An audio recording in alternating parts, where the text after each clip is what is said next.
Weather modification. It is the act of intentionally manipulating or geoengineering the weather. You have probably heard of cloud seeding. It's a common technique to enhance precipitation.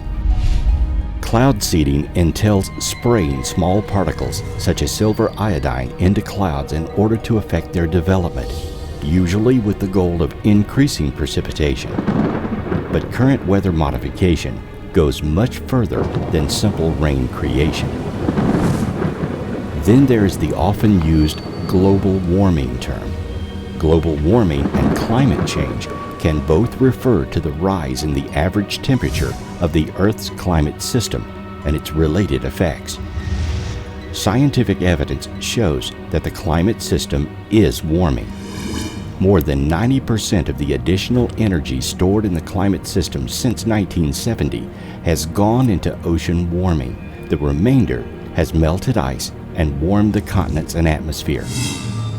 Many of the observed changes since the 1950s are unprecedented over decades to millennia. The question is why? Why has the global warming patterns shifted and changed since the 1950s? And are we humans doing anything to affect the weather? The answer to these questions will startle you.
California, 2015. The West Coast is in the middle of a horrible drought that stretches across the entire state.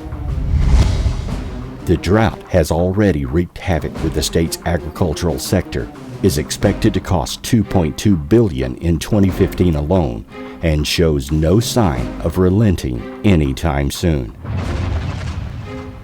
In May 2013, a state of drought was declared in California that persisted throughout the rest of the year, the state's driest year to date.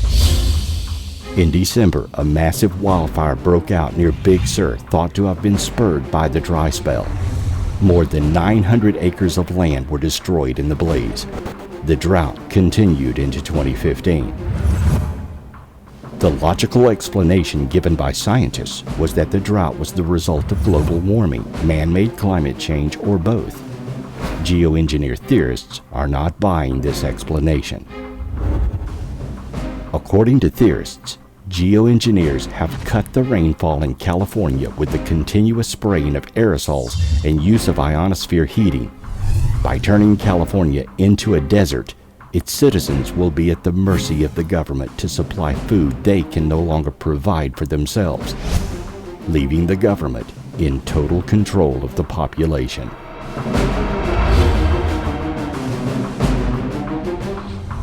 The power structure and the climate engineers control our weather. To a large degree, they decide how much rain will fall and on whom. They engineer snowstorms. They decide how toxic the rain or snow will be, how toxic our air will be. They decide if our crops will succeed or fail. We are all living under a constant toxic heavy metal and chemical assault, which amounts to biological warfare, in addition to the ongoing weather warfare. This is happening globally, not just in California. To understand geoengineering, we must look at several programs currently in operation that allow these climate engineers to control the weather. The tools of their trade are not hidden away in some secret laboratory, but instead are plain to see if you know what to look for. In fact, on almost any given day, you need only to look up.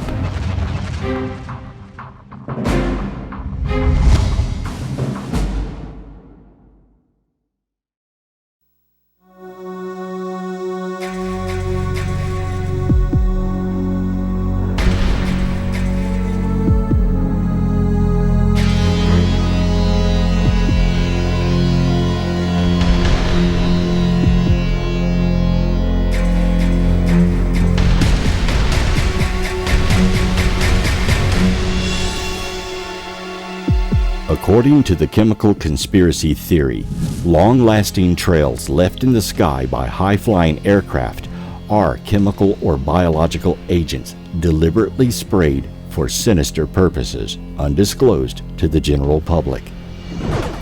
Believers in the theory argue that normal contrails dissipate relatively quickly, and contrails that do not dissipate must contain additional substances. Chemtrail theorists speculate that the purpose of the claimed chemical release may be for solar radiation management, psychological manipulation, human population control, weather modification, or biological or chemical warfare, and that the trails are causing respiratory illness and other health problems. Mainstream media is doing everything it can to either spin the subject or completely omit it from any coverage at all. So what are chemtrails? Independent testing over the past decade confirms that chemtrails around the country contain a dangerous and extremely poisonous mix of chemicals that includes barium, nano-aluminum-coated fiberglass, radioactive thorium, cadmium, chromium, nickel, ethyl dibromide, and polymer fibers. According to those who are responsible for geoengineering, the goal is to reduce global warming. However, many are beginning to seriously question this goal because for a very long time, authorities denied the idea of chemtrails and geoengineering when people started to figure out what was going on.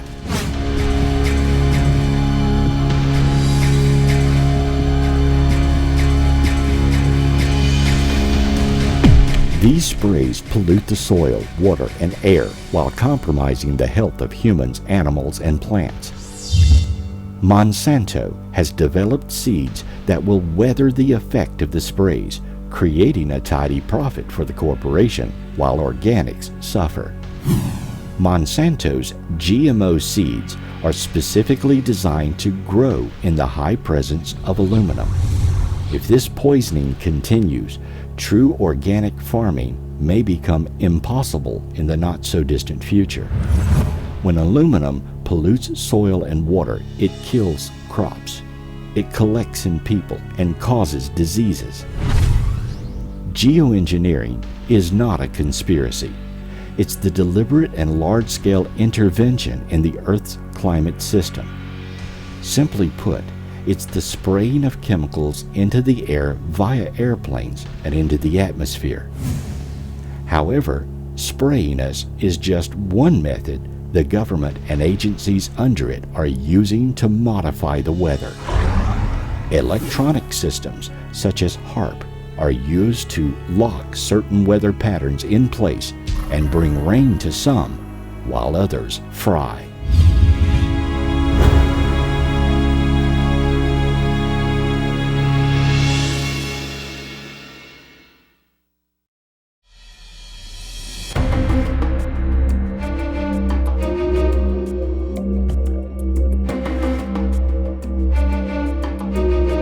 The High-Frequency Active Auroral Research Program is an ionospheric research program jointly funded by the U.S. Air Force, the U.S. Navy, the University of Alaska, and the Defense Advanced Research Projects Agency.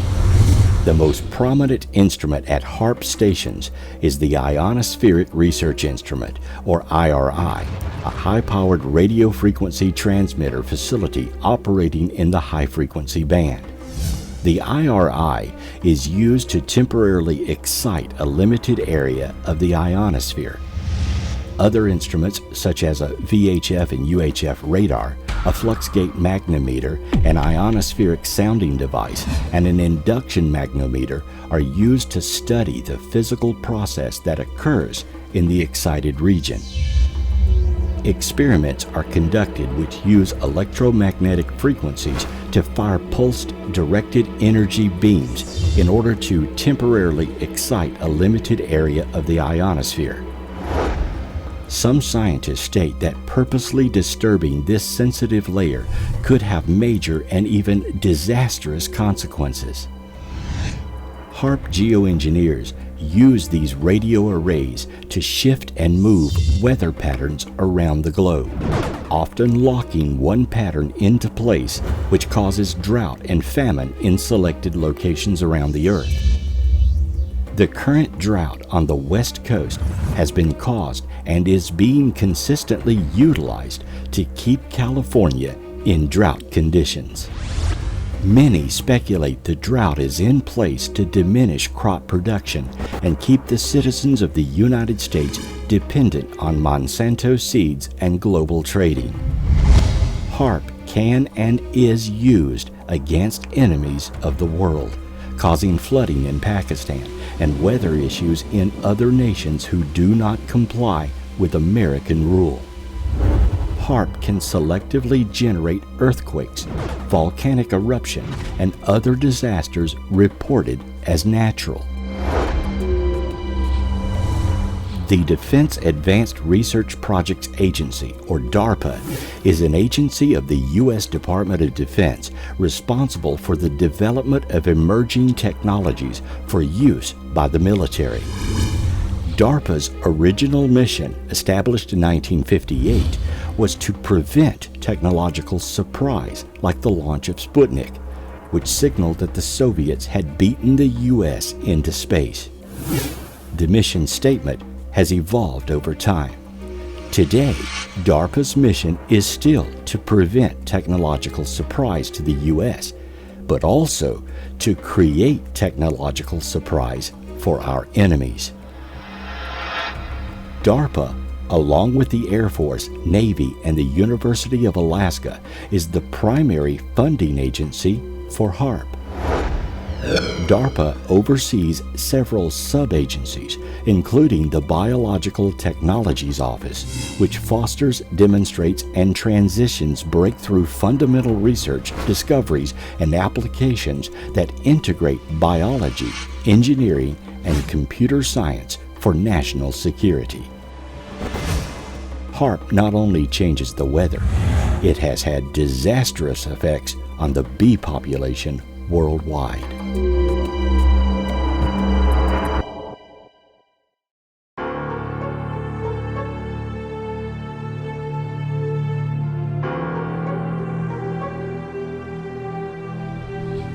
Colony collapse disorder, or CCD, is a phenomenon in which worker bees from a European honeybee colony abruptly disappear.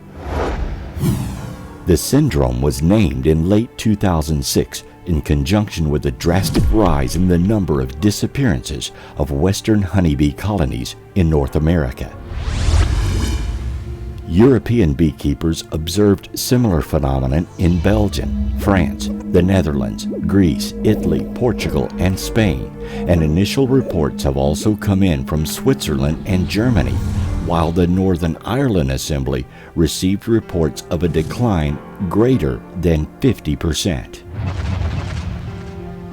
Colony collapse disorder is significant economically because many agricultural crops worldwide are pollinated by European honeybees. According to the Agriculture and Consumer Protection Department of the Food and Agriculture Organization of the United Nations, the worth of global crops with honeybee pollination was estimated to be close to $200 billion in 2005. Shortages of bees in the U.S. has increased the cost to farmers renting them for pollination services by up to 20%. Losses were reported in migratory operations wintering in California, Florida, Oklahoma, and Texas. In late February 2015, some larger non-migratory beekeepers in the Mid-Atlantic and Pacific Northwest regions also reported significant losses of more than 50%. In 2004, an exploratory study was conducted by investigators at the University of Landau on the non-thermal effects of radio frequency on honeybees. In 2006, these same investigators extended this study and this time suggested that the close-range electromagnetic field may reduce the ability of bees to return to their hive. They also noticed a slight reduction in honeycomb weight in treated colonies. In the course of their study, 1/2 of their colonies broke down, including some of their controls. In October 2011, a review study was published by the Indian government's Ministry of Environment and Forests. The review noted that according to one study, worker bees stopped coming to the hives after 10 days. The same study also found drastic decrease in the egg production of queen bees in their colonies and goes on to claim that electromagnetic radiation exposure provides a better explanation for colony collapse disorder, or CCD, than any other theories. These studies were conducted using cell phones. Higher EMF radiation, such as that produced by HAARP, would be much worse over long duration. Pesticides and chemtrail dispersion could also explain CCD. Many scientists agree that when the bees go, mankind would die out within 3 years. Bee populations are not the only species suffering through geoengineered climate change. Mankind is consuming genetically modified food each year at an astounding rate.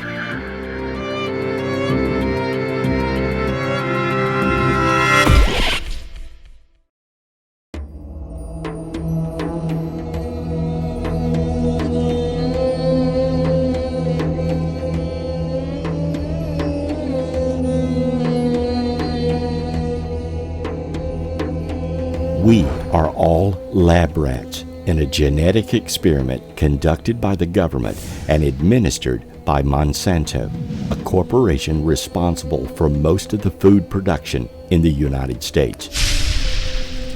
GMOs, or genetically modified organisms, are living organisms whose genetic material has been artificially manipulated in a laboratory through genetic engineering, or GE.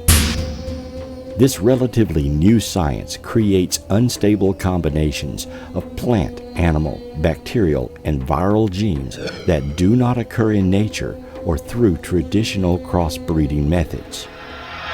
Virtually all commercial GMOs are engineered to withstand direct application of herbicide or to produce an insecticide. Despite biotech industry promises, none of the GMOs currently on the market offer increased yield, drought tolerance, enhanced nutrition, or any other consumer benefit. In more than 60 countries around the world, including Australia, Japan, and all the countries in the European Union, there are significant restrictions or outright bans on the production and sale of GMOs. In the United States, the government has approved GMOs based on studies conducted by the same corporations that created them and profit from their sale. In the U.S., GMOs are in as much as 80% of conventional processed food.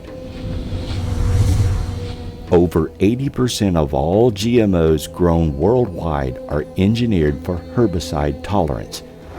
As a result, use of toxic herbicides has increased 15 times since GMOs were introduced. GMO crops are also responsible for the emergence of superweeds, which can only be killed with ever more toxic poisons, such as Agent Orange.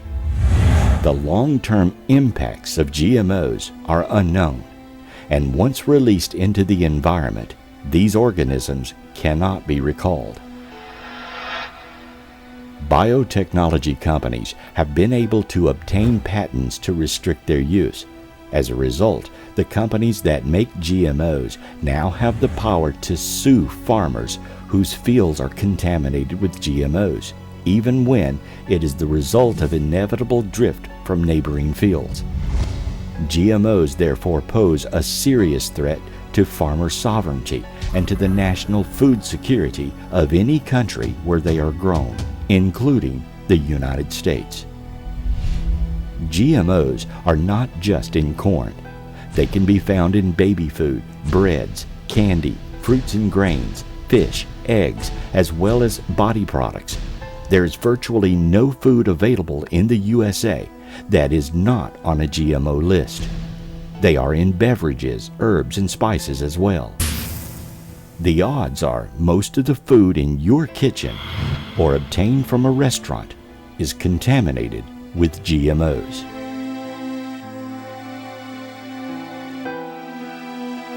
No one knows the long-term effect of GMOs on humans.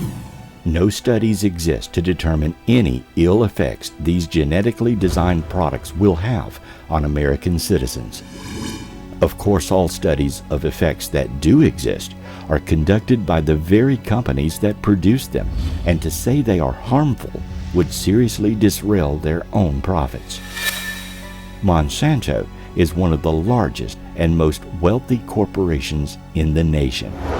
They have enormous political pull to keep the status quo in place. For consumers, it can be very difficult to stay up to date on food ingredients that are at risk of being genetically modified, as the list of at-risk agricultural ingredients is frequently changing. Currently in the USA, no GMO labeling is available. Opponents of genetically modified foods, such as the advocacy groups Organic Consumers Association, the Union of Concerned Scientists, and Greenpeace, claim risks have not been adequately identified and managed, and they have questioned the objectivity of regulatory agencies. Some health groups say there are unanswered questions regarding the potential long-term impact on human health from food derived from GMOs and propose mandatory labeling or a moratorium on such products. Concerns include contamination of the non-genetically modified food supply, effects of GMOs on the environment and nature, the rigor of the regulatory process, and consolidation of control of the food supply and companies that make and sell GMOs. Monsanto will sell the chemicals and seeds adapted to their chemicals to farmers. They also sell climate data. This is a strategy for total control of agriculture in times of climate change. Not only is the food we eat contaminated and controlled by the government through corporations, the water we drink is increasingly made impure by these same corporate entities.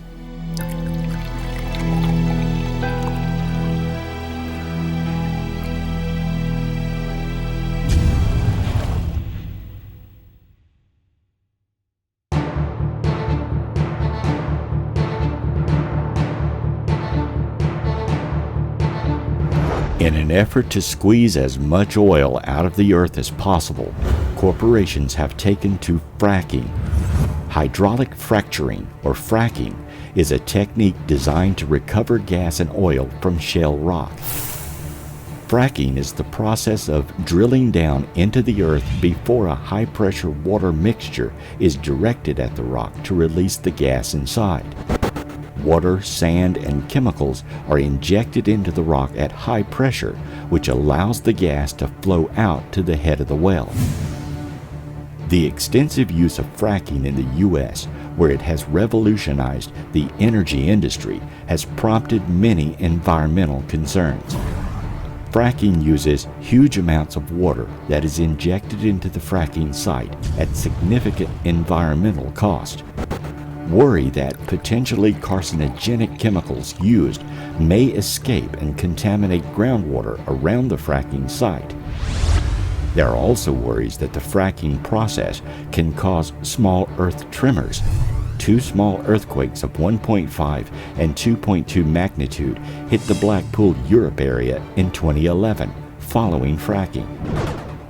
Halliburton, BP, and ExxonMobil use fracking to get to oil and gas contained in deep rock.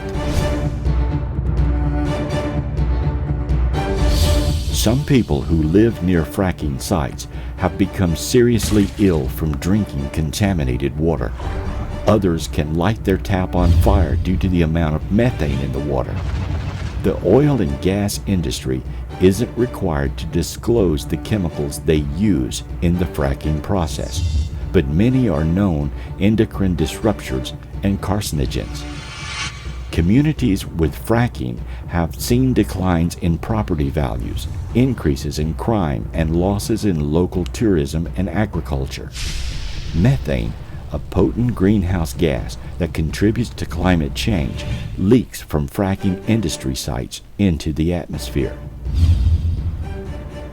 Not only through fracking, our water supply is being affected by an aging infrastructure that desperately needs updating. Several pesticides and chemicals are finding their way into our water supply. One chemical found in our water supply is triclosan. Triclosan is an antimicrobial pesticide used in thousands of products you use regularly. It has been linked to antibiotic resistance, a major public health crisis. Triclosan is a hormone disruptor that has been shown to alter male and female sex hormones in animal studies, which could lead to problems like early onset puberty, reduced fertility, and cancer. The Centers for Disease Control estimates that 75% of U.S. populations has triclosan in their bodies. Triclosan has been found in human urine, blood, breast milk, and umbilical cord blood. Triclosan also accumulates in the environment, contaminating surface and groundwater. It also survives the wastewater treatment process and persists in sludge that is dumped on agricultural crops. Recently, Johnson & Johnson announced it's phasing out triclosan from its line of consumer products, thanks to consumer pressure.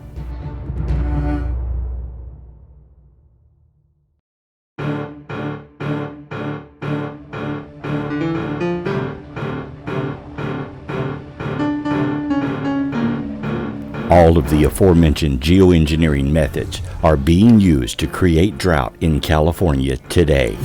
HAARP and chemtrail spraying has been documented over and around the state to create the drought that is suffocating California. A constant ridge of high pressure is a phenomenon which is fueled by ionosphere heaters like HAARP, along with the constant spraying of atmospheric aerosols. The ridge has in effect altered the trade winds normally associated with the development of El Nino, and thus kept the rapidly building heat on our planet contained in the now record warm oceans. This ridge of high pressure continues to bake California in record-shattering heat and drought. The climate engineers continue to orchestrate global weather patterns with catastrophic consequences. The U.S. West has consistently been heated and dried in order for the weather makers to create the headlines they want on the East Coast, and also to hide news they don't want known in the Arctic. This NOAA map shows what has become a typical, though historically unprecedented, pattern. The West experiences record heat. The East gets record cold. Those who have been led to believe Arctic ice is expanding have been deceived. False headlines filled with false data by powerful interests with self-serving agendas has been accepted as fact by many who don't want to believe global climate and environmental conditions are as bad as they are. January 2014 through January 2015 were the warmest 12 months ever on planet Earth. The rapid warming is triggering feedback loops like methane release, which is of grave concern. As of March 5, 2015, Arctic sea ice is at an all-time record low level. The climate engineers have been pushing cold air south from the Arctic, known as the polar vortex, with constant jet stream manipulation via HAARP. While engineered winter storms pile up record snow in Boston, Alaska doesn't have enough snow for the annual Iditarod sled race for the second year in a row, and the Sierra snowpack is at a record-shattering low. What the climate engineers do next after they have created enough of their desired winter headlines in the eastern U.S. is to lock the colder air to the north in their attempt to slow the accelerating ice melt. This will bring a rapid heating back to most of the lower 48 states, except California, which will remain in drought. Add to this chemtrails. Saturation of the atmosphere with nano-sized toxic particles and chemicals provide too many condensation nuclei. Moisture in the atmosphere then adheres to these particles and continues to migrate in the form of dirty-looking haze and artificial clouds. The droplets are not large enough to form rain. Geoengineering further reduces rainfall by simply blocking the sun and thus evaporation over oceans. Less direct sunlight equals less light photons equals less evaporation. Diminished wind also contributes to reduced evaporation over oceans and thus increased drought on land masses. In addition to the drought-causing effects, the precipitation that does fall is laden with toxic heavy metals like aluminum, magnesium, and others. All of these metals are named in numerous geoengineering patents. The impact of toxic metals like aluminum on soil, trees, and plant life is well documented. When organisms like trees detect aluminum exposure to their root systems, many species shut down nutrient uptake to protect their DNA. This causes a slow death of the plant. The weakened forest is, of course, much more flammable. All of this lets in much more UV radiation, which exasperates the situation and raises the temperature. The result? California is heating up, losing most of its water and drowning in particulates. Climate engineering is destroying the planet's ability to support life. The ongoing climate destruction resulting from countless human activities is pushing humanity and civilization over the edge. Based on all available data, the ongoing global geoengineering programs appear to be the single greatest climate disrupting factor of all. Though the human race has caused immense harm to the planet on countless fronts, including dumping millions of tons of CO2 a day into the atmosphere. Though mankind does damage to the environment daily, it is small compared to the damage done by geoengineers.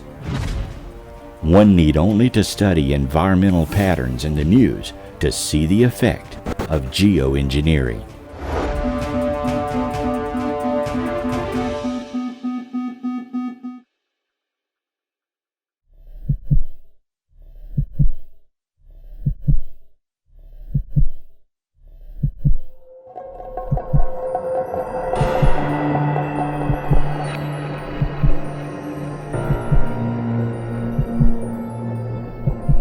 Electromagnetic radiation is not only affecting bees, other animals are affected as well, including chemicals and pesticides as a factor. According to scientists, massive die-offs of animals in nature happen for a variety of reasons, including weather, disease outbreaks, and poisonings, with pollution and climate change adding to the stresses on wildlife. According to the USGS National Wildlife Health Center, over the past 10 years, there have been 175 mass death events exceeding 1,000 birds alone. December 31st of 2010 in Beebe, Arkansas, 3,000 red-winged blackbirds and European starlings died. Arkansas State Wildlife Authorities first received reports on December 31st of 2010, shortly before midnight. Further investigation revealed the birds fell over a 1-mile area of Beebe, with no other bird deaths found outside that concentrated zone. All of the birds showed signs of physical trauma. The birds were sent to laboratories in Georgia and Wisconsin to determine the cause of death. 1 year later, a virtual reprise took place with 5,000 birds plunging to the ground. The assumption was these deaths were caused by fireworks. In 2009, in Franklin Township, Somerset County, New Jersey, a culling with the bird poison avicid received national attention after USDA employees dispersed the substance in Griggstown, New Jersey, to kill an estimated 5,000 starlings that plagued feedlots and dairies on local farms. When it began raining birds, community members became alarmed, unsure whether a toxin or disease was at work. 2 property owners in the area reported collecting over 150 birds each from their land. In 2004, thousands of tiny birds fell from the sky over the Chinese president's birthplace. The event was seen as a worrying omen for his rule to come. Unusual bird deaths have occurred around the world, including Ontario, Italy, Sweden, Romania, and the United States. Not only birds, but fish are dying off at an alarming rate due to chemicals in snow and other factors. Seals and whales have been beaching themselves, likely due to changes in the Earth's electromagnetic field generated by HAARP. Of course, humans are affected by all these factors, though to what degree is still speculation.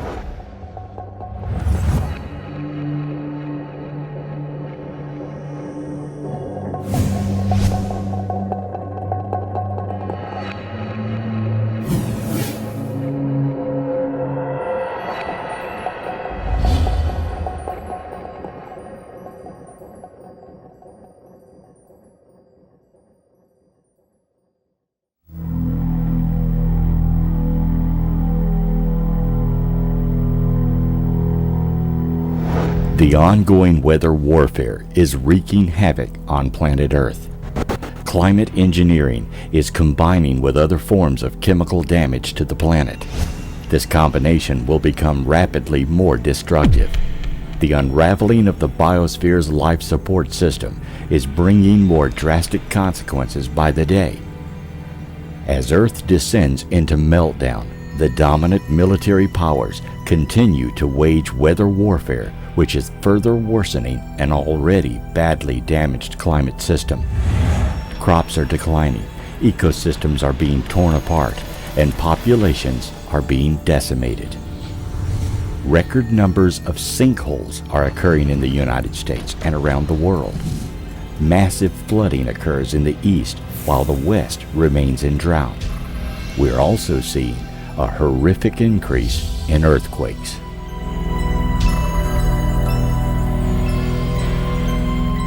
A nuclear disaster at the Fukushima nuclear power plant began on the 11th of March of 2011 and resulted in a nuclear meltdown of 3 of the plant's 6 nuclear reactors. The failure occurred when the plant was hit by a tsunami that had been triggered by a magnitude 9.0 earthquake.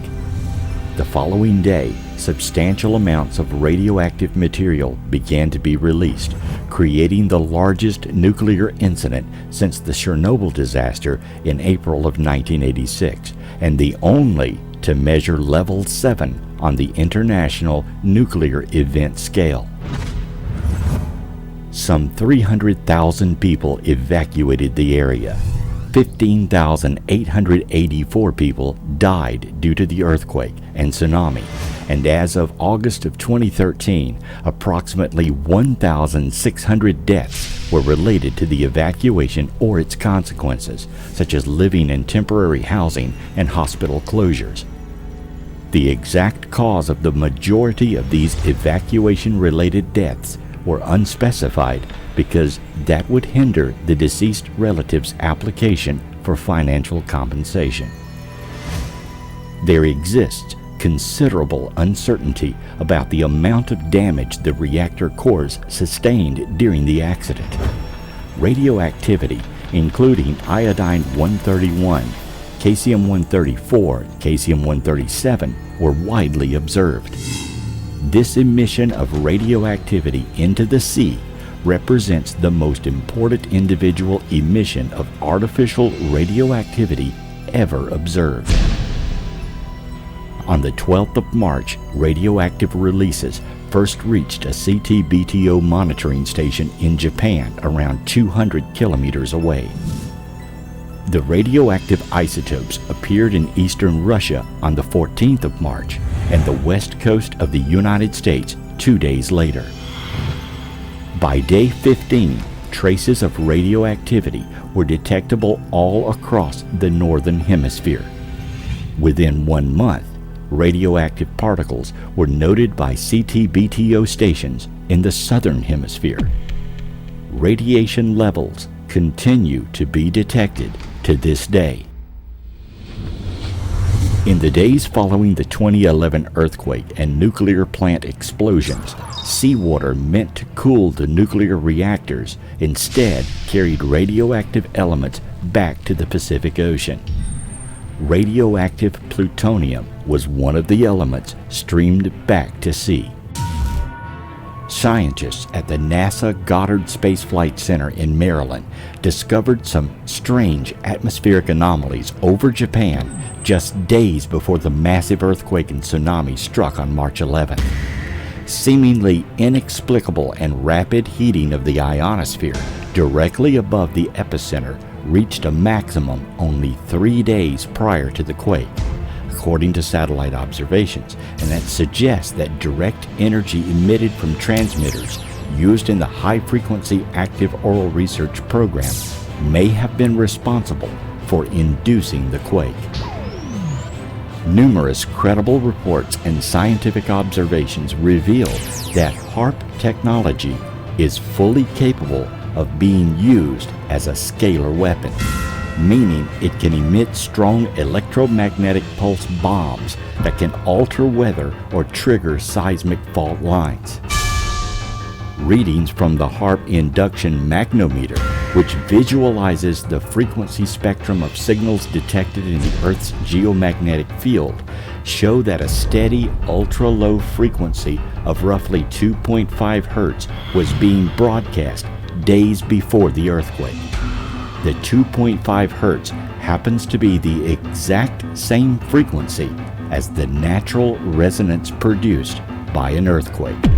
And since there are no constant earthquakes occurring on the days before the quake, as the HAARP induction magnometer appeared to indicate, the logical conclusion is that the signal was being broadcast to induce the quake.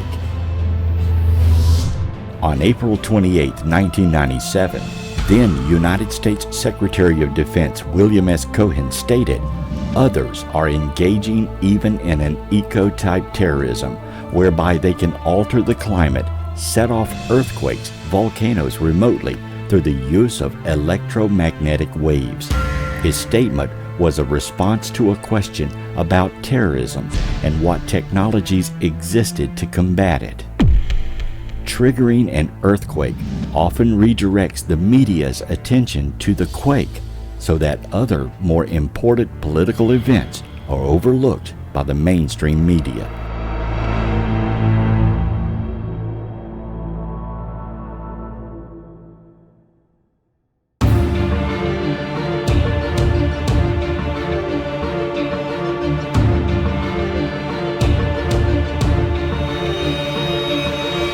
The San Andreas Fault is a continental transform fault that extends roughly 810 miles through California. It forms the tectonic boundary between the Pacific Plate and the North American Plate. A study in 2006 concluded that the San Andreas Fault has reached a sufficient stress level for the next big one to occur, a 7.0 or higher earthquake. At this point, it would only take a nudge from HAARP to send California into a major earthquake event. Such an event would result in substantial, possibly massive damage to Palm Springs and other cities in San Bernardino, Riverside, and Imperial counties in California, and the Mexicali municipality in Baja California. It would be strongly felt and cause damage throughout much of Southern California, including all densely populated areas.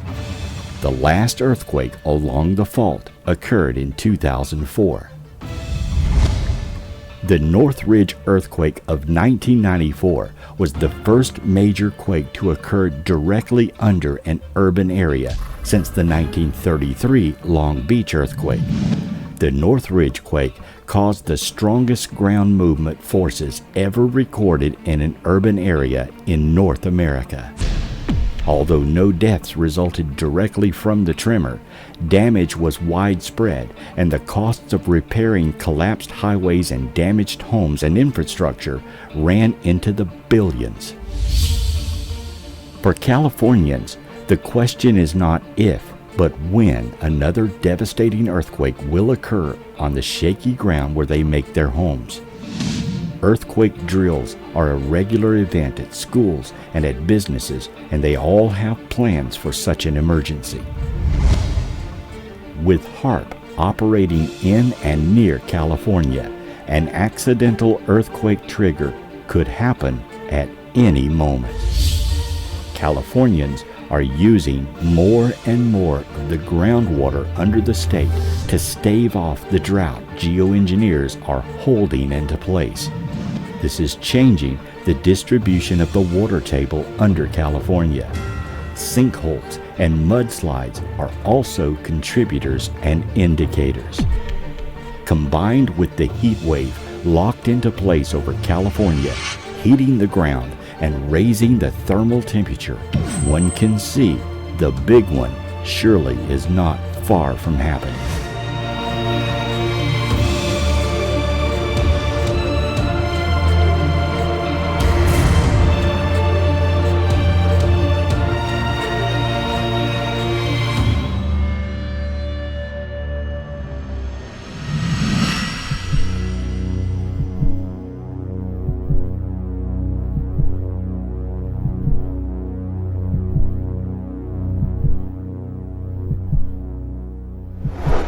In 2015, the Hollywood movie The San Andreas Fault was released, perhaps as a media warning of what is to come. Recent earthquakes in Japan, New Zealand, and Chile have happened along the chain of large faults called the Ring of Fire, which encircles much of the Pacific. The Ring of Fire is a chain of large faults associated with the Pacific Plate's interaction with surrounding plates, which can produce earthquakes and volcanoes. What we do know is that the Ring of Fire is becoming more active, and the California coastline sits right along it. What would happen if the big one hit? No one really knows, because such a catastrophic event has never happened in modern times. Obviously, there would be billions, perhaps trillions of dollars in property damage. With many corporations and businesses headquartered in California, the hit to our economy would be devastating. The death toll in such populated areas will likely be astronomical. Could HAARP, or one of the geoengineering agencies currently in operation, accidentally trigger the largest geological event in modern times? Or could it be intentional? Who would gain if the San Andreas Fault earthquake happened today? Follow the money and you'll have your answer.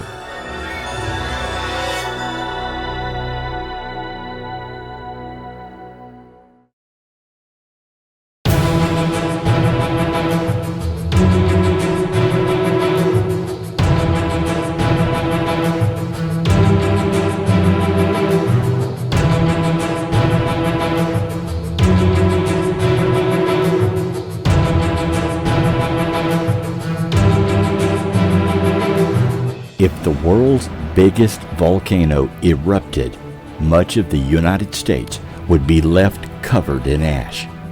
One recent study of the massive supervolcano beneath Yellowstone National Park in the United States, which researchers recently found was 2.5 times bigger than they thought, is growing. At present, Yellowstone has not erupted for 70,000 years, but that could change. The unique park has a 40-mile-long slush of molten rock and crystal under the nation's first national park. The Yellowstone volcano erupting could release enough magma and ash to bury whole cities beneath kilometers of destruction. Charts from the USGS show that earthquakes higher than 3.0 magnitude have been occurring off and on, and all of them have been coming from the region of the Yellowstone magma chamber, which according to ground-penetrating radar extends as far west as the Oregon state line. The heavy earthquake activity along the west coast of the United States has now translated into a craton displacement. The earthquakes inside the magma chamber at Yellowstone and the earthquakes now occurring at dormant volcano chains along South and Central California indicates you can expect further activity in the near term to increase. Scientists have acknowledged that if a Yellowstone volcano were to erupt, the resulting supervolcano could kill everyone in the United States.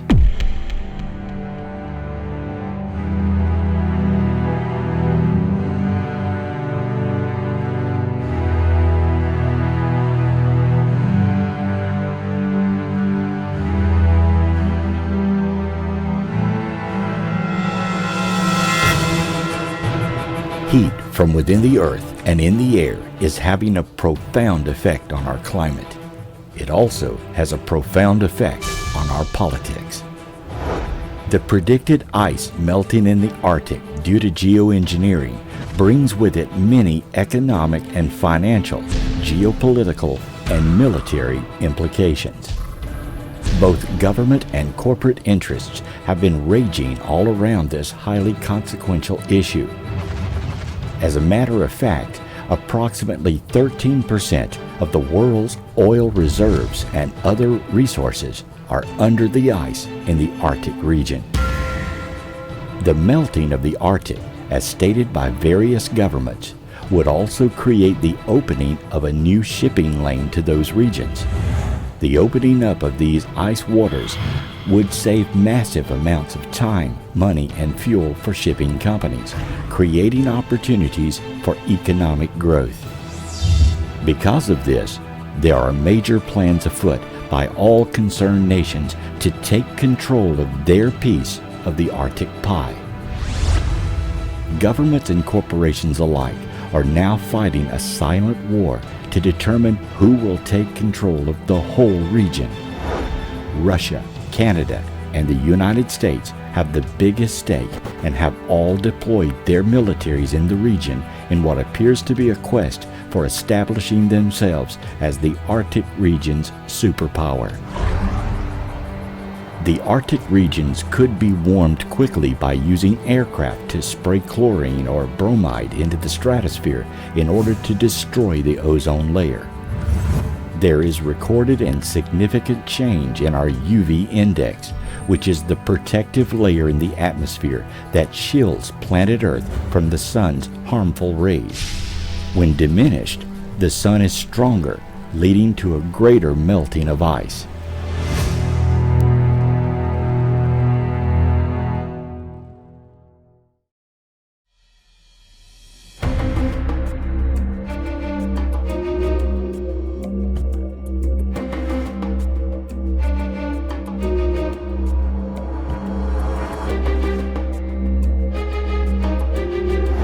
As stated by many of the world's most highly recognized geoengineers, one of the consequences of stratospheric aerosol geoengineering, also known as chemtrails, is the depletion of the ozone layer.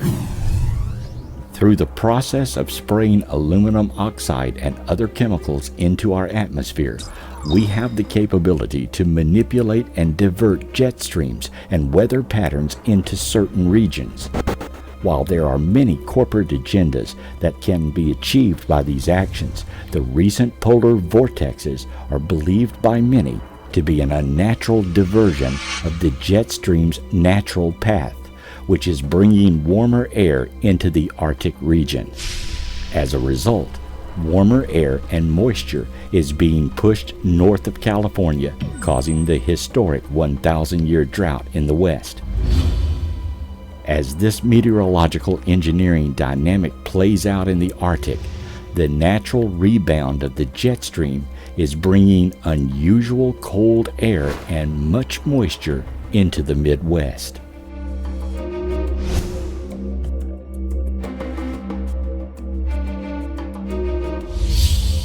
Over 500 new climate laws go into effect in 2015 and have been largely established by sourcing the Arctic ice melt as proof of global warming.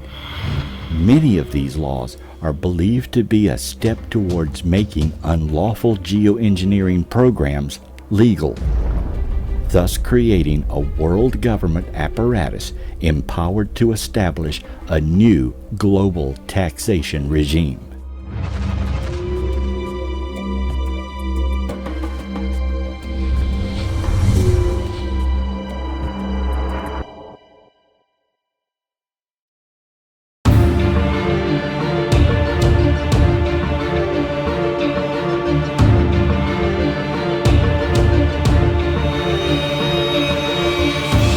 The human race and all life on Earth is plummeting towards extinction. Where is the voice of reason in science? The cancer that is the global power elite has successfully paid off, threatened, corrupted, or otherwise silenced the scientific community that should be sounding the alarm on countless fronts. Now, special interests are the source of the science that determines our collective fate.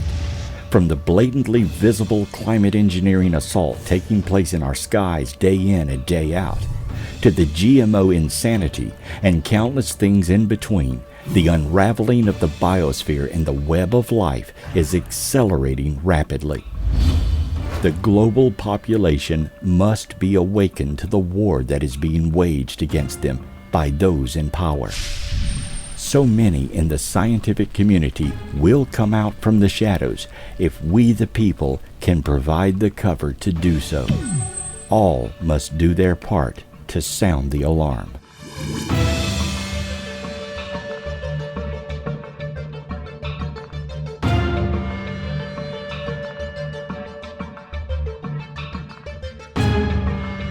California is adopting unprecedented statewide water conservation rules for its nearly 40 million residents. 2015 marked the first time in 75 years that no snow existed at 6,800 feet up in the Sierra Nevada mountains. Active hurricane suppression in the Atlantic Basin by the geoengineers has contributed to buildup of heat and dead zones. Oceans around the globe are dying. Marine ecosystem collapse is accelerating at an ever more rapid pace. Global climate engineering is the absolute epitome of human arrogance and insanity. Not only is geoengineering contaminating the entire web of life, these programs are making an already bad planetary warming scenario far worse. The battle to expose and stop the ongoing geoengineering is nothing short of a fight for life, and it's a fight you are in. We must all educate ourselves as much as possible. We must all share credible data with those around us and ask them to do the same. When we reach critical mass of awareness on this issue, the foundation of the power structure will crumble as populations around the globe realize they have all been willfully poisoned. Exposing and stopping climate engineering must be our and your top priority.